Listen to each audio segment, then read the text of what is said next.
শবে বরাতের কোনো আমল আছে কিনা, শবে বরাতের রোজা ও নামাজের নিয়ম কি? সবচেয়ে বহুল জিজ্ঞাসিত প্রশ্ন এখনকার। শবে বরাত আসছে, যেটাকে আসলে হাদিসের ভাষ্যে বলা হয়েছে মধ্য শাবানের রাত, শবে বরাত না, এটার হাদিসের ভাষ্যের নাম কি? মধ্য শাবানের রাত। এই মধ্য শাবানের রাত বা মধ্য শাবানের রজনী, এই রাতে যেটাকে আমরা শবে বরাত বলি, এই রাতের নামাজের নিয়ম কি? কয় রাকাত পড়তে হবে, কোন রাকাতে কোন সূরা কতবার পড়তে হবে, এটা বহুল জিজ্ঞাসিত একটা প্রশ্ন। এবং এ ব্যাপারে আমরা অনেকে জানি যে শবে বরাতের নামাজে এত রাকাত পড়তে হবে, সেখানে সূরা কুল হুয়াল্লাহ, ইখলাস এতবার পড়তে হবে, ইত্যাদি ইত্যাদি। লাইলাতুল কদর ছাড়া অন্য যে সমস্ত রাতের ফজিলত আছে, এর মধ্যে 10টা রাতের কথা আল্লাহ তাআলা শপথ করেছেন, ওয়াল ফাজরি ওয়া লায়ালিন আশর। সে 10টা রাত হলো জিলহজের প্রথম দশক। খবরও নেই আমাদের দেশে মানুষের, যে রাতগুলো শপথ আল্লাহ কোরআনে করছেন, কত ফজিলতপূর্ণ, কিন্তু জিলহজের প্রথম দশকের রাতের কোনো বিশেষ ফজিলতের কথা আমরা কয়জনে জানি? যাই হোক, মধ্য শাবান রজনীর কথা আমরা বেশি জানি শুধু না, সবচেয়ে বেশি আমরা এ রাতে ইবাদত বন্দেগীর চেষ্টা করি। তো সবচেয়ে বেশি চেষ্টা তো হওয়া উচিত হলো লাইলাতুল কদরে। এর পাশাপাশি যদি কেউ মধ্য শাবানের রাতে আল্লাহ তাআলার ক্ষমা লাভের চেষ্টা করে, সেটা দর্শনীয় না, সেটা জায়েজ। এ রাতের এতটুকু ফজিলত অবশ্যই প্রমাণিত যে আল্লাহ রাব্বুল আলামিন এ রাতে হিংসুক ছাড়া, মুশরিক ছাড়া বাকি মানুষগুলোকে সাধারণ ক্ষমা ঘোষণা করেন। অতএব এ রাতের একেবারে কোনোই ফজিলত নেই, ব্যাপারটা সেরকম না। বিভিন্ন হাদিসের আলোকে এটুকু অন্তত সাব্যস্ত হয় যে আল্লাহ তাআলা হিংসুক এবং আপনার মুশরিক ছাড়া, মানুষের পিছিয়ে লাগে শত্রুতা, এই মানুষ ছাড়া বাকি মানুষকে মাফ করে। তাহলে মধ্য শাবানের রাত বা যেটাকে শবে বরাত বলছি আমরা, এই রাতের মূল আমলই হলো, এটাকে কেন্দ্র করে মূল আমলই হলো নিজেকে শিরক এবং হিংসা থেকে পরিচ্ছন্ন করা, সাধারণ ক্ষমার উপযুক্ত করা। এটা হলো মূল আমল, বাস।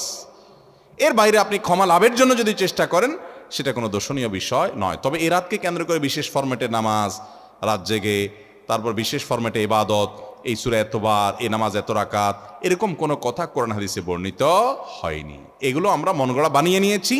এবং যদি এরকম কোনো ফরম্যাট আমরা ঠিক করে নিয়ে সেভাবে ইবাদত করাটাকে আমরা এ রাতের আমল, শরিয়া সিদ্ধ আমল মনে করি বা সুন্নাহ আমল মনে করি বা কোন নির্দিষ্ট আমল মনে করি, তাহলে এটা বেদাতে পর্যবসিত হবে।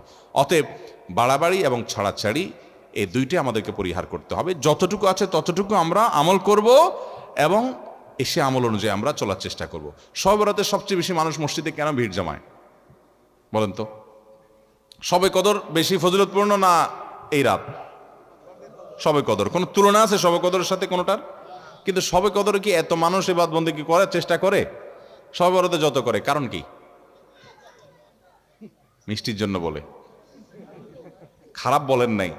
আমি ছোট থাকতে যখন মাদ্রাসায় পড়ি, লজিংয়ে ছিলাম এক বাড়িতে, আমার মনে আছে এক মসজিদে সারা রাত শবে বরাতে এরকম দোয়া দরুদ হয়েছে। এবার শেষে মিষ্টি বিতরণ হচ্ছে, জিলাপি দিত আর কি তখন।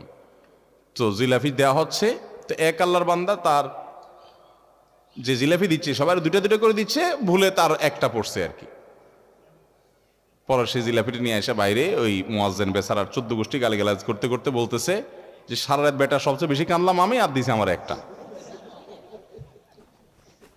আল্লাহর কাছে এই নসিব চাই এই একটা জিলাপি নিয়ে পাইলাম। সে কানতে কানতে মুয়াজ্জিনকে গালিগালাজ করতে করতে যাচ্ছে। আমার ছোটবেলার ঘটনা। যাই হোক, তো মিষ্টির জন্য যায় না, এটা পুরোপুরি সঠিক না। এত অভাব পড়ে না যে সারা রাত মানুষ মসজিদে পড়ে থাকবে একটু মিষ্টির একটা প্যাকেটের জন্য, আমার মনে হয় না। আমার যেটা মনে হয়, সবচেয়ে বেশি মানুষ এ রাতে ইবাদতবন্দির চেষ্টা করে, কারণ মানুষ মনে করে এ রাতে ভাগ্য নির্ধারণ হয়। অতএব এক রাতে ইবাদতবন্দি করে যদি সারা বছরেরটা ফাইনাল করে ফেলতে পারি, মন্দ কি? এই হলো মূল কাহিনী। আল্লাহ তাআলা আমাদেরকে বিশুদ্ধ পদ্ধতিতে ইবাদতবন্দি করার তৌফিক দান করুন। তাহলে ভাইরা আমার, মধ্য শাবানের রজনীতে আমরা আল্লাহ তাআলার কাছে ক্ষমার উপযুক্ত হওয়ার জন্য, হিংসা শিরক থেকে মুক্ত হওয়ার চেষ্টা করব। ক্ষমা পাওয়ার জন্য প্রচেষ্টা আমাদের থাকবে, কিন্তু ওই যে বেদাতি পন্থায় বিশেষ ফর্মে ঠিক করে ইবাদত, নামাজ, হালুয়া রুটি খায় মানুষ। হালুয়া রুটি কেন খায়? কেন খায় হালুয়া রুটি ভাই? সারা দেশে অনেক জায়গায় এখনো এটা হালুয়া রুটি ওই দিন বানাবে মানুষ। হালুয়া রুটিটা কেন হয় বলেন তো? বলে যে নবী সাল্লাল্লাহু আলাইহি সাল্লাম উহুদের যুদ্ধে তার দন্দান মোবারক শহীদ হয়েছে, এই জন্য উনি শক্ত খানা খাইতে পারতেন না, হালুয়া খাইতেন, এই জন্য আমরা হালুয়া খাই। আরে ভাই, নবী সাল্লাল্লাহু আলাইহি সাল্লামের দাঁত ভাঙছে প্রথম কতল, ওটা শাবান মাসে ঘটেই না, ওটা পড়ছে আরেক মাসে। আপনি এটা এই মাসে আনলেন কোত্থেকে? আচ্ছা, তারপরে যদি ধরে নেই এই মাসেই হয়েছে, তো ওনার দাঁত ভাঙছে কাদের আঘাতে? মুশরিকদের আঘাতে, তাই না? আল্লাহর দুশমনদের আঘাতে। তো কাফেরদের আঘাতে দাঁত ভাঙাতে উনি হালুয়া খাইছে বলতেছেন, যদি এটার কোনো ভিত্তি নেই, বোগাস কথা। তারপরে ধরে নিলাম, তো আপনি ভালো দাঁত নিয়ে হালুয়া খাচ্ছেন কোন শরমে? আপনার বাপের একটা শত্রু আছে, আপনাদের ফ্যামিলির একটা শত্রু আছে, সে আপনার বাপের ধরে আচ্ছা ধরে মেরে ঠ্যাং ভেঙে দিছে। আপনার বাপ বেচারা ওই ভাঙা ঠ্যাং নিয়ে একটা লাঠি নিয়ে ভর করে করে খোঁড়ায় খোঁড়ায় উনি হাঁটেন, কারণ পা ভেঙে গেছে বেচারার। আপনি আপনার বাবার ওই যে শত্রু, যে আপনার বাপের পা ভাঙছে, ওই শত্রুর সাথে আপনার বিরাট দরম বরম দোস্তি, চা দোকানে আড্ডা ফাড্ডা মারেন, সব জায়গায় ঠিক আছে। কিন্তু বাড়িতে আইসা বাপের সামনে আপনি ভালো পাও নিয়া একটা লাঠি নিয়ে আপনি খোঁড়ায় খোঁড়ায় হাঁটেন। কেন? বাবার প্রতি সহমর্মিতা দেখা, যে আমার বাবার যেহেতু পা ভেঙে দিছে, এই জন্য বাবা খোঁড়া খোঁড়ায় হাঁটে, আমি এখন ভালো পাও নিয়া লাঠি নিয়ে খোঁড়ায় খোঁড়ায় হাঁটতেছি। কি বলেন? এই দৃশ্য যদি দেখে আপনার বাপে কি করবে? হাতের লাঠিটা দিয়ে বলবে, আমার পাও যা যাক, তোর আগে কয়টা বাড়ি দিবে আদব, তুই আমার ভেঙ্গাইতে আসছস? আমার পা ভাঙছে যারা, তুই পারলে তাদেরকে বিচারের আওতায় আনবি, তাদের একটা বিহিত করবি। সেটা না করে তার লগে তলে তলে তোমার সম্পর্ক, তুমি আসছো আমার এখানে নাটক করে আমার সহমর্মিতা জাহির করতে। নবী সাল্লাল্লাহু আলাইহি সাল্লামকে যারা দাঁত ভাঙছে তাদের সাথে তো দোস্তির কোনো কমতি নেই, তাদের প্রতি তো আপনার সহমর্মিতার কোনো কমতি নেই, ওয়ালা বারা বলতে কিচ্ছুই নেই। কিন্তু আপনি হালুয়া খায়া ভালো দাঁত নিয়া আপনি নবী সাল্লাল্লাহু আলাইহি সাল্লামের প্রতি সহমর্মিতা প্রদর্শন করছেন। এর চেয়ে হাস্যকর আর কি হতে পারে? আল্লাহ আমাদেরকে সঠিকভাবে দিন পালন করার তৌফিক দান করুন। শহরাতে আসলে ওই যে আগে একসময় আমরা দেখতাম পটকা ফুটতো, বাজি ফুটাইতো, যাক আলহামদুলিল্লাহ এগুলো পুলিশ প্রশাসনের নির্দেশনার কারণে থামছে।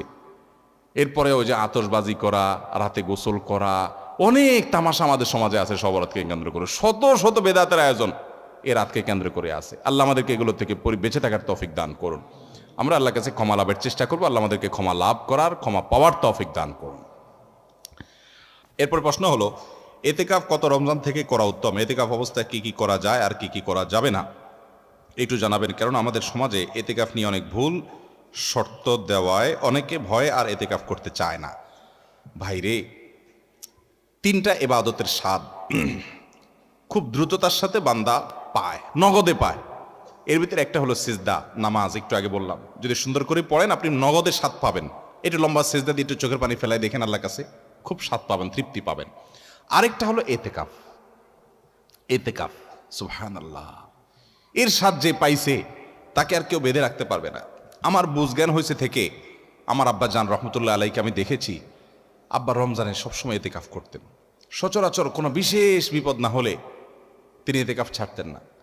আব্বা জান রহমতুল্লাহ আলাই গত আগস্ট মাসের 18 তারিখে দুনিয়া থেকে চলে গেলেন। কয়েক মাস হলো। গত রমজানে আল্লাহর বান্দা ক্যান্সারে আক্রান্ত, গ্রামের বাড়ি পাঠাইছি আমি, ডাক্তার বলছে অবস্থা ভালো না, লক্ষণ ভালো না, একটু গ্রাম থেকে ঘুরে আসুক।